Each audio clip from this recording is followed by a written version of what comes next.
الليل।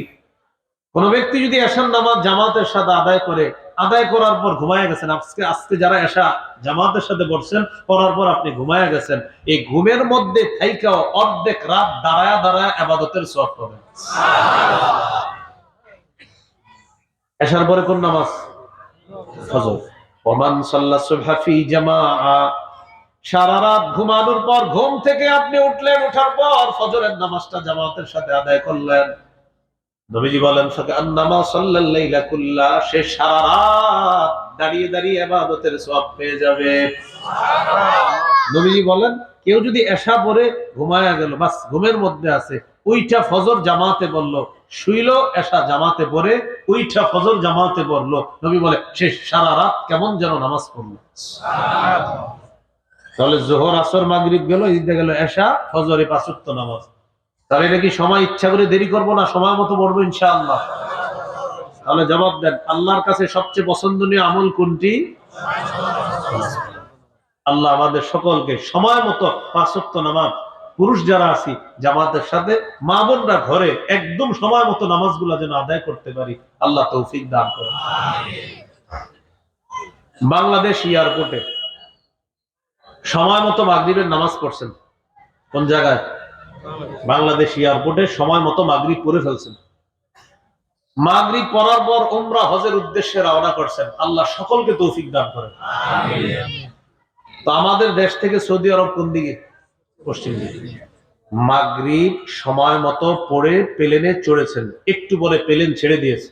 Plane যত পশ্চিম দিকে যায়, আল্লাহর কুদরত, সূর্য তত দেখেন এখনো ডুবে না, এখনো সূর্য ডুবে নাই, এখনো সূর্যের আলো দেখা যাচ্ছে। তাহলে বাংলাদেশে মাগরিব সূর্য ডুবার পরেই পড়ছেন। যত পশ্চিমে যাবেন তত দেখবেন যে সূর্য ডুবে না, কারণ আমাদের 3 ঘন্টা পরে সৌদি আরব সন্ধ্যা হবে।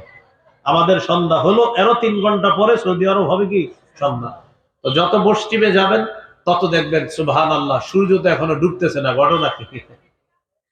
তাহলে আবার বলছি, সময় মতো মাগরিব পরে প্লেনে উঠলেন, ওঠার পর কিছুক্ষণ গেছেন পশ্চিম দিকে, যাওয়ার পর সূর্য দেখেন এখনো ডুবে নাই। যাক, আল্লাহর কি কুদরত, প্লেনে থাকা অবস্থায় সূর্য ডুবে গেছে। এখন করবেন নাকি? সূর্য আবার ডুবছে প্লেনে থাকা, তো আবার মাগরিবের সময় হয়েছে, এখন কি করবেন? তাহলে একবার বাংলাদেশে মাগরিব সময় মতো পড়ছেন, প্লেনে ওঠার পর কিছুক্ষণ সূর্য যাওয়ার পর দেখেন সূর্য এখনো ডুবে নাই, পরে সূর্য ডুবছে। তো সূর্য ডুবার পর আবার মাগরিবের সময় হয়েছে, এখন কি করবেন? ওই মুহূর্তে যদি প্লেনে কোনো হুজুর থাকে, বেচারার অবস্থা খারাপ। সব যাত্রী যারা আছে, সব যাত্রীরা বল, হুজুর এখন করবো নাকি? হুজুর কি করবো এখন? চারদিক থেকে হুজুর কি করবো এখন? তা আমার সাথে একটা কথা বলেন, একদিনে 1 ওয়াক্ত নামাজ একবারই ফরজ। আবার একদিনে 1 ওয়াক্ত নামাজ একবারই ফরজ। তো যেহেতু আজকের মাগরিব আপনি পড়ে ফেলেছেন, সেহেতু আজকের মাগরিব আপনার জিম্মা থেকে আল্লাহ তাআলা কবুল করে নিয়েছেন, এটা আদায় হয়ে গিয়েছে। একটু পরে সূর্য ডুবলেও নতুন করে আর মাগরিব পড়া লাগবে না। মনে থাকবে নি? তো এই কথাটা মনে রাখবেন, একদিনে 1 ওয়াক্ত নামাজ একবারই ফরজ। তো আমরা আব্বা আম্মা উমরা হজে যখন যায়, মাগরিবের সময় যখন এরকম হয়, দেখবেন খুব পেরেশানিতে পড়ে যায়। আর তখন আপনার ইমাম সাহেব বলবে, হুজুর তাড়াতাড়ি হুজুরে জিজ্ঞাসা করবেন, টেনশনের মধ্যে আছি, মাগরিব তো আবার সূর্য উঠছিল, সূর্য ওঠার পর দেখি একটু পরে আবার ডুবছে। বাংলাদেশে ডুবছিল, প্লেনে উঠা দিকে এখনো ডুবে নাই। সৌদি আরব গিয়ে আপনার আব্বা আম্মা ফোন দিবে, বাজান এমন এমন ঘটনা হয়ে গেছে, আবার তো মাগরিবের সময় হয়েছে, হুজুরে তাড়াতাড়ি জিজ্ঞাসা কর আবার কি মাগরিব পড়তে হইতো কিনা। তাহলে একদিনে 1 ওয়াক্ত নামাজ একবারই ফরজ। ওই দিনের মাগরিব নামাজ সময় মতো পড়ে ফেলেছেন আপনি, নতুন করে আর মাগরিব পড়া লাগবে না।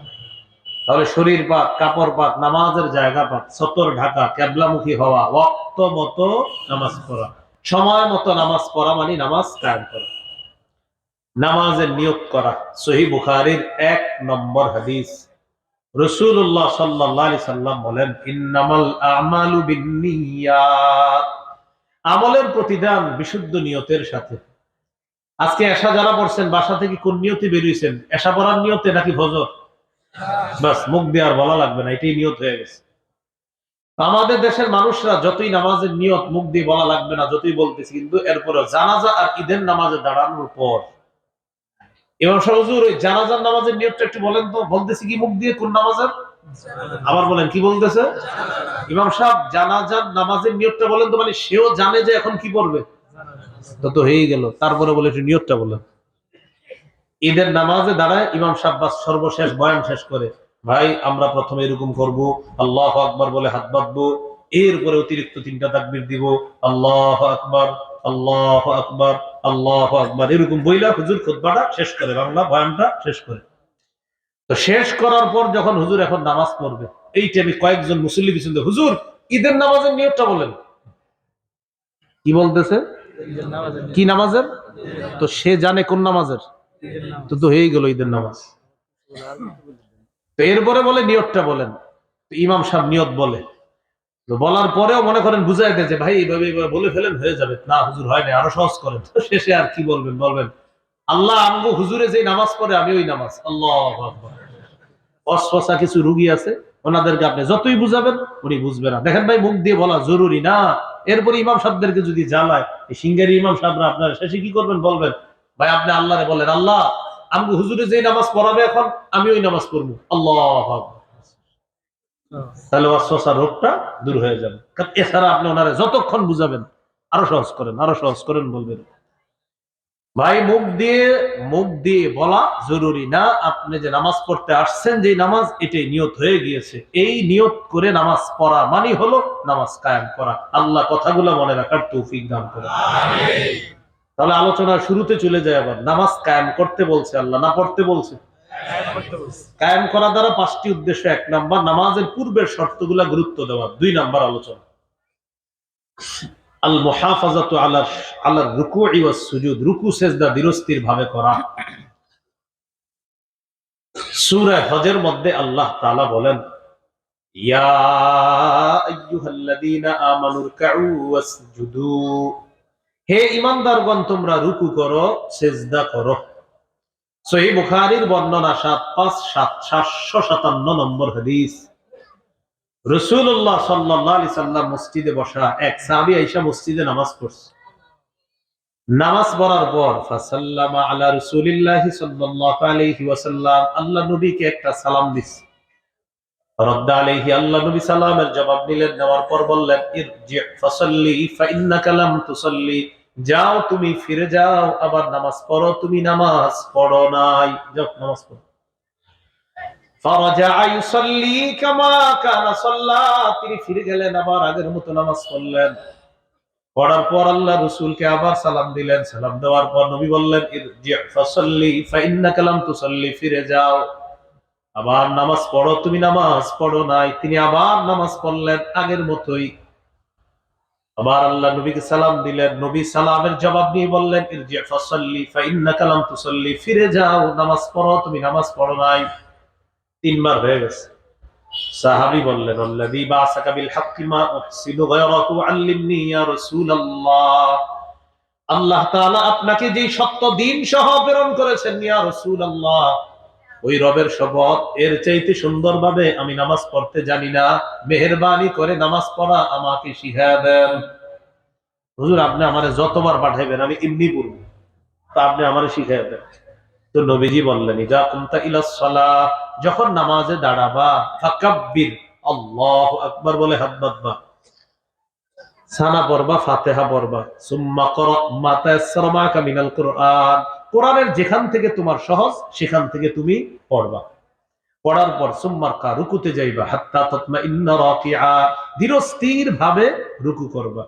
কিভাবে ভাই? ধীরস্থির। সুবহানা রাব্বিয়াল আযীম, সুবহানা রাব্বিয়াল আযীম, সুবহানা রাব্বিয়াল আযীম। তাও মোটামুটি সময় লাগবে, কিন্তু আপনি দেখবেন অনেকে আল্লাহু আকবার, মানে উনি সুবহানা রাব্বিয়াল আযীম 3 বার বলে ফেলছে। এই যে সু সু সু মানে কি জানেন?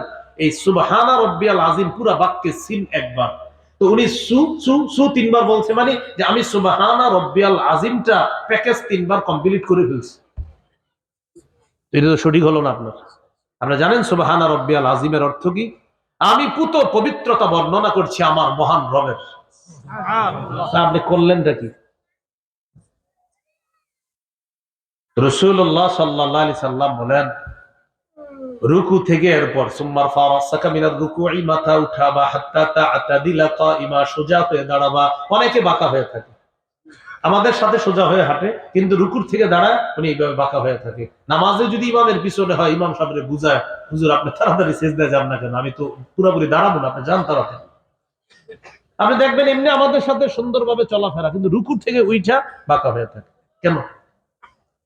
নবীজি বললেন সোজা হয়ে দাঁড়াবা, সুম্মাসজুদ, এরপর সিজদা করবা। এবার সিজদাটা দেখেন, এক সিজদা করার পর দুই সিজদার মাঝখানে সোজা হয়ে বসবা। এই যে দেখেন, এটা মানুষ, এটা মানুষ। আল্লাহু আকবার, এক সিজদা।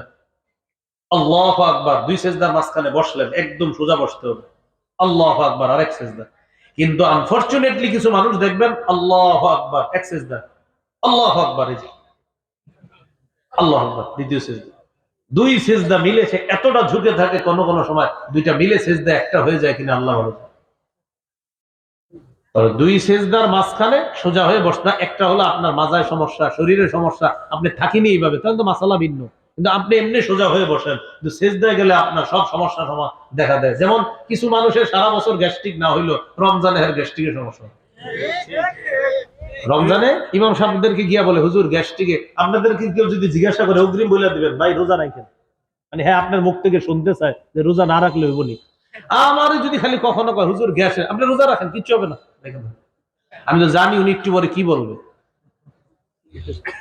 ওনার পুরা আসলে যদি সমস্যা হয় সেটা ভিন্ন মাসালা আছে, কিন্তু পুরা বছর উনি দিব্যি খায় দায় ফুর্তি করে, সব রমজানের সময় চিন্তা করে, হুজুরে যদি কয় যে আপনি রোজা না রাখলেও মনে হয় যে আল্লাহ ছেড়ে দিবে না। আপনি তো নিজে জানেন আসলে আপনি অসুস্থ কিনা, আপনি নিজে জানেন। তো রমজান আসলেই বাস হুজুর গ্যাসের সমস্যা, এই সমস্যা। আর রমজানে মুসলমানদের শরীর স্বাস্থ্য সবচেয়ে ভালো রাখে আল্লাহ।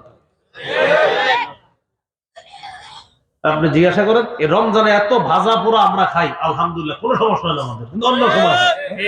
রমজানে কিচ্ছু হয় না আলহামদুলিল্লাহ, কিন্তু অন্য সময় হয় আপনার, কিন্তু রমজানে সমস্যাই হয় না। কিন্তু হ্যাঁ নাকি হ্যাঁ, রমজানেই সব সমস্যা। আল্লাহ আমাদেরকে বুঝার তৌফিক দান করেন। দুই সেজদার মাঝখানে বসবেন, এরপরে দ্বিতীয় সেজদা করবেন। নবীজি বললেন ধীরস্থির ভাবে দুই সেজদা করবা, এই হলো তোমার এক রাকাত। ইফআল যালিকা ফি সলাতিকা কুল্লিহা, সারা জীবন যত নামাজ পড়বা, আমি নবী এক রাকাত যেভাবে শিখিয়ে দিলাম এইভাবে পড়বা, তাহলে তোমার নামাজটা নামাজ হয়ে আল্লাহর কাছে যাবে। এই হলো আপনার নামাজ, ধীরস্থির ভাবে রুকু সেজদা গুলা করা। এবার গুরুত্ব দিয়ে একটা কথা শোনেন, যদি একা একা নামাজ পড়েন, যেমন সুন্নত, জোহরের আগে 4 রাকাত, জোহরের পরে 2 রাকাত, আসরের আগে সময় থাকলে 4 রাকাত পড়েন, মাগরিবের পরে 2 রাকাত, সময় থাকলে আরো পড়েন, যত রাকাত পারেন পড়েন, পড়তে থাকেন, নির্দিষ্ট নাই। রাসূল অনেক নামাজ পড়তেন মাগরিব থেকে এশা পর্যন্ত, যদিও একটা বর্ণনা আছে আপনার 4-6 পড়ার, শিথিল বর্ণনা, কিন্তু অনেক পড়তেন, এটার বিশুদ্ধ বর্ণনা আছে। এশার নামাজের পরে 2 রাকাত পড়েন, পড়ার পর আরো 8 রাকাত পড়েন, 6 আর 8 কত হলো? হ্যাঁ, 6 আর 8 14, এরপরে 3 রাকাত বিতির পড়েন, 17 রাকাত পড়তে পারেন আপনি। এখন কথা হলো, একাই কি নামাজগুলা একটু লম্বা দাঁড়াইবেন, লম্বা রুকু সেজদা করবেন, ইমামের পিছনে চাইলেও পারবেন না। ইমামের পিছনে ততক্ষণ, ইমাম যতক্ষণ রুকুতে আছে আপনিও ততক্ষণ। এখন আপনাদের মাথায় অনেকের আসতে পারে, হুজুর আমগো ইমাম সাহেব বেশি সময় রুকুতে থাকে না, সেজদা থাকে না। না, এটা আপনি বলবেন না কেন? ইমাম সাহেবের মাসালা হলো, ওনার পিছনে যে মুসল্লিরা থাকে সেখানে অসুস্থ থাকে, সুস্থ থাকে, সবল থাকে, দুর্বল থাকে। হাদিসে আসছে, ইমাম যখন নামাজ পড়াবে সব মুসল্লিদের প্রতি লক্ষ্য রেখে নামাজ পড়াতে হবে। তিনি দুর্বলদের প্রতি বেশি লক্ষ্য রেখে নামাজটা এমন গতিতে পড়াতে হবে যেন দুর্বলদের কষ্ট না হয়। এটা হলো ইমামের মাসালা। তো একা যখন আমরা নামাজ পড়বো, একটু লম্বা সময় দাঁড়াবো, লম্বা সময় রুকু করব, সেজদা করব। এই ব্যাপারে 2টি হাদিস বলি, একটু মন দিয়ে শুনুন। আবু দাউদের 1449 নম্বর হাদিস, আব্দুল্লাহ ইবনে হুবশিগিল খাসআমি, নবীর একজন সাহাবী, তার থেকে বর্ণনা, তিনি বলেন, আন্না রাসূলুল্লাহ সাল্লাল্লাহু আলাইহি ওয়াসাল্লাম সুইলা আইয়ুল আমালি আফজাল, ইয়া রাসূলুল্লাহ, আল্লাহর কাছে সবচেয়ে মর্যাদাপূর্ণ আমল কোনটি আপনার কাছে জানতে চাই। নবীজি বললেন, তুলুল কিয়াম, লম্বা সময় নামাজে দাঁড়িয়ে থাকা।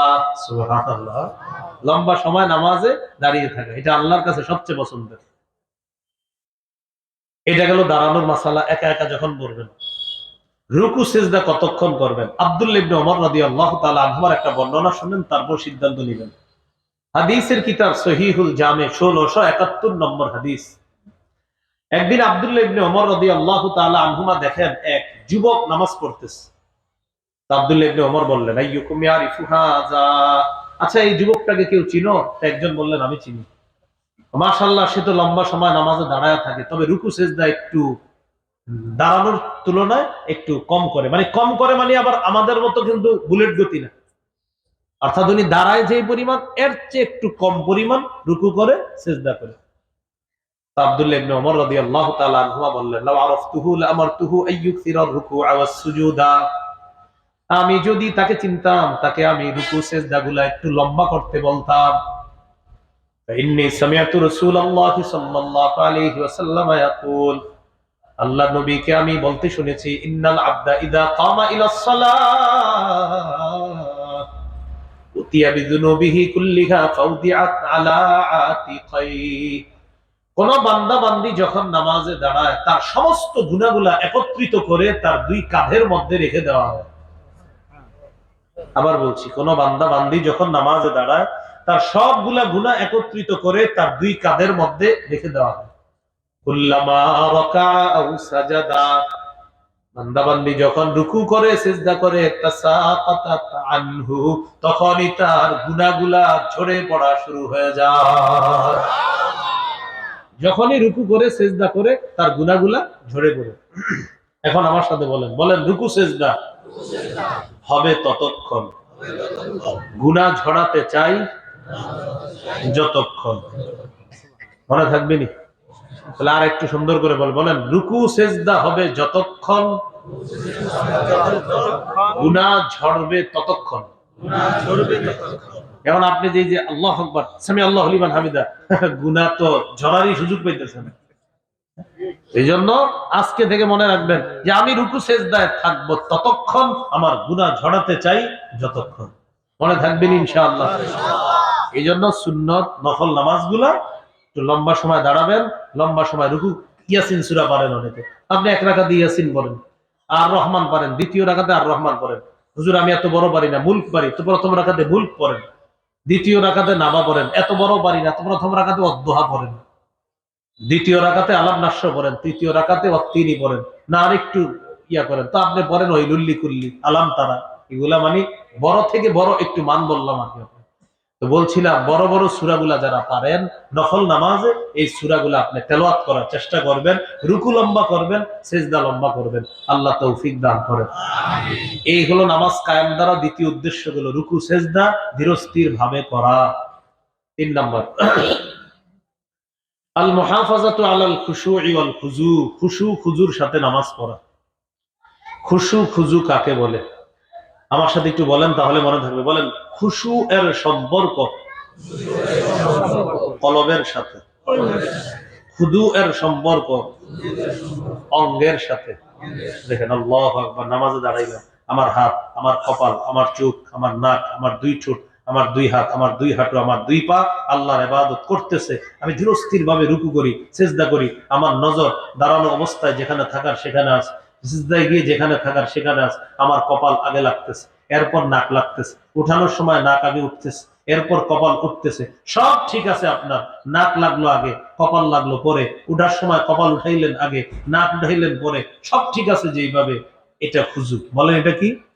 এটা খুদু, মানে অঙ্গের ইবাদত। এটা খুদু। বলেন অঙ্গের ইবাদত কি? এটা খুদু। আচ্ছা, এবার কলবের মধ্যে আছে, আমি আমার রবকে দেখতেছি, না না না না দেখি না, রব আমাকে দেখতেছে। আমি আমার রবকে দেখতেছি, না না না দেখি না, আর রব আমারে দেখতেছে। নবীজি বলছে, ইবাদত করো আন তা'বুদাল্লাহা কাআন্নাকা তারা, এমন ভাবে যেন তুমি আল্লাহকে দেখতেছো। ফাইন লাম তাকুন তারাহু, যদিও তুমি না দেখো, ফাইন্নাহু ইয়ারাকা, আল্লাহ তোমাকে দেখতেছে। সুবহানাল্লাহ। তাহলে এই যে আছেন এইভাবে অঙ্গ প্রত্যঙ্গ রবের ইবাদত করে হলো খুদু, কলব রবের ইবাদত করে, এটার নাম খুশু। তাহলে বুঝে থাকলে বলেন, নামাজে আছি, রুকু সিজদা সব ঠিক হচ্ছে, কলবে আছে, ইস ওই জমিনটা যদি 2.5 লাখ বলতো দিয়ে দিতাম, 2 লাখ বলতেছে, তাহলে খুজু হলো, খুশু হলো না। খুজু দেখা যায়, খুশু দেখা যায় না। খুশু দেখে শুধু আল্লাহ। আর যার খুশু যত বেশি হবে, সূরা বাকারা 45 নম্বর আয়াত, ওয়া ইন্নাহা লাকাবীরাতুন ইল্লা আলাল খাশিঈন, তাদের জন্য নামাজ আল্লাহ সহজ করে দেন। তাহলে আজকে থেকে অঙ্গ কার ইবাদত করবে? কলব কার ইবাদত করবে? তাহলে অঙ্গ ইবাদত করলে নাম হবে কি? খুদু। আর কলব ইবাদত করলে নাম হবে কি? খুশু। অঙ্গের গুলা দেখা যায়, কলবেরটা কেউ দেখে না, দেখে একমাত্র আল্লাহ। এই খুশু খুজুর সাথে নামাজ পড়া মানে নামাজ কায়েম করা। 4 নম্বর, পরিবারকে নামাজের হুকুম করা। সূরা তাহা 132 নম্বর আয়াতে আল্লাহ বলেন, ওয়া'মুর আহলাকা বিস-সালাত ওয়াসতাবির আলাইহা। নবী আপনার পরিবারকে নামাজের আদেশ করেন, আপনি নিজে এটার উপর অটল থাকেন। আসসালামু আলাইকুম, আব্দুর রহমান ভাই ফজরে আসছেন, মাশাআল্লাহ, ভালো কথা। পরিবারের স্ত্রী ছেলে মেয়েকে ডাক দিবেন? না, ডাকি নাই। আপনি ডাকেন নাই না, তাহলে আজকে ফজর পড়েছেন, কায়েম করেননি। আবার বলছি, আমি নামাজ ফজর পড়েছেন, আপনি পরিবারের একজনকেও পড়তে বলেন নাই। আজকে ফজর আপনি পড়েছেন, কায়েম করেননি। জোহর পড়েছেন, স্ত্রী সন্তানদেরকে বলছেন? না, বলি নাই, ভাল লাগে না, ওরা সব নষ্ট হয়ে গেছে, সারাক্ষণ মোবাইল চালায়, বললেন আপনি। আপনি আজকে জোহর পড়েছেন, কায়েম করেননি। সন্তান পরিবারকে প্রতিনিয়ত নামাজের হুকুম করবেন, নিজেও নামাজ পড়বেন, তাহলে হবেন নামাজ কায়েমকারী। এইভাবে আপনি পরিবারকে প্রতিনিয়ত নামাজের কথা বলতে হবে। আপনার সন্তান নষ্ট হয়ে গেছে এই কথা বলা যাবে না, নষ্ট হলেও সে আপনার সন্তান, ওরে ভালো বানানোর দায়িত্ব আপনার। পরিবারকে নামাজের কথা বলা, নামাজ কায়েম করা, এগুলো 4 নাম্বার। 5 নাম্বার, রাষ্ট্রের প্রতিটা মুসলমান যেন নামাজি হয়, এই চেষ্টা করা।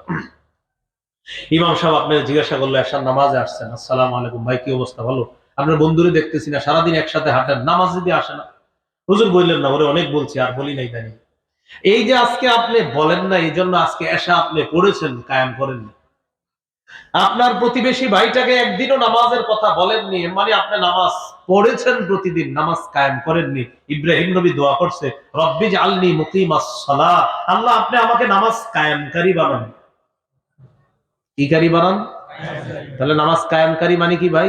আমার পরিবারকে নামাজের কথা বলা, আমার প্রতিবেশীকে নামাজের কথা বলা, রাষ্ট্রের প্রতিটা মুসলমান যথাসম্ভব তাদেরকে নামাজের কথা বলা, মানে নামাজ কায়েম করা। এই জন্য আজকে থেকে নিয়ত করেন যে আমি নামাজ কায়েমকারী হব, আমি নামাজ প্রতিষ্ঠিতকারী হব। এর মানে আমি নিজে পড়বো, আমার সন্তানাদিদেরকে নামাজের আদেশ করব, আমার প্রতিবেশীকে নামাজের কথা বলবো, আমার বন্ধু আত্মীয় স্বজন পরিচিত জনদেরকে নামাজের কথা বলবো, সুযোগ হলে সারা বাংলার মুসলমানকে নামাজের কথা বলবো, সুযোগ হলে সারা পৃথিবীর মুসলমানকে নামাজের কথা বলবো। এই হলো নামাজ কায়েম করা। তাহলে পড়বো না কায়েম করব? কায়েম করব।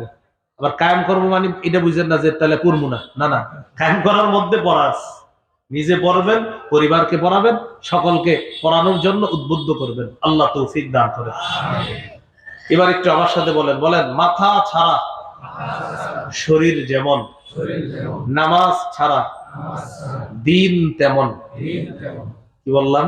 মাথা ছাড়া শরীর যেমন, নামাজ ছাড়া দিন তেমন।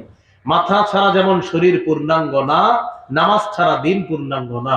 রাসূলুল্লাহ সাল্লাল্লাহু আলাইহি সাল্লাম বলেন, লা দীনা লিমান লা সালাতা লাহ, যার নামাজ নাই তার দ্বীনদারিতা নাই। ইন্নামা মাউদিউস সালাতি মিনাদ দ্বীন কামাউদিউর রাসি মিনাল জাসাদ। নবী বলেন, শরীরের মধ্যে মাথার যেমন অবস্থান, দিনের মধ্যে নামাজের তেমন অবস্থান। শরীরের মধ্যে মাথা যেমন গুরুত্বপূর্ণ, দিনের মধ্যে নামাজ তেমন গুরুত্বপূর্ণ। মাথা নাই, শরীর অপূর্ণাঙ্গ, নামাজ নাই, দিন অপূর্ণাঙ্গ। মাথা আছে, হ্যাঁ, শরীর এবার পূর্ণাঙ্গ, নামাজ আছে, দিন পূর্ণাঙ্গ। ইবনে মাজার হাদিস, 278 নম্বর হাদিস।